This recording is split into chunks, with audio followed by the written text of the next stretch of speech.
আল্লাহ যখন এই পৃথিবী সৃষ্টি করলেন, পৃথিবীর মধ্যে ভাইব্রেশন হচ্ছিল, কাঁপাকাঁপি। আল্লাহ পৃথিবীর কাঁপাকাঁপি বন্ধ করার জন্য পেরেকের মতো পাহাড়গুলোকে পৃথিবীতে ঠুকে দিলেন, কাঁপাকাঁপি বন্ধ হয়ে গেল। এই দৃশ্য দেখে ফেরেশতারা বলে, ইয়া রব, পাহাড়ের এত শক্তি, আপনার সৃষ্টির মধ্যে পাহাড়ের চেয়ে শক্তিশালী কিছু আছে?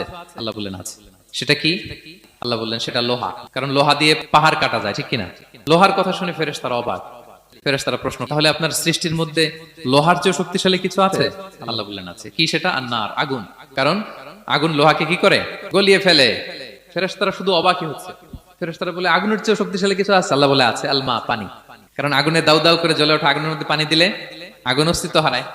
ফেরেশতারা শুধু অবাকই হচ্ছে। তারা বলে, তাহলে পানির চেয়ে শক্তিশালী কিছু আছে? আল্লাহ বলেন আছে, রিহ, বাতাস। কারণ বাতাস পানিকে একদিক থেকে আরেক দিকে নিয়ে যায়। জলের মধ্যে বায়ুর উচ্ছ্বাস লাগলে জলোচ্ছ্বাস তৈরি হয়, ঠিক কিনা? ফেরেশতারা আবার অবাক হয়ে বলে, তাইলে বাতাসের চেয়ে শক্তিশালী কিছু আছে? আল্লাহ বললেন আছে। সেটা কি? বলতেছে বনি আদম। ওই মানুষ শক্তিশালী যে গোপনে দান করে, এত গোপনে যে ডান হাত কি দান করলো, বাঁ হাত সেটা টের পায় না। পড়েন সুবহানাল্লাহ।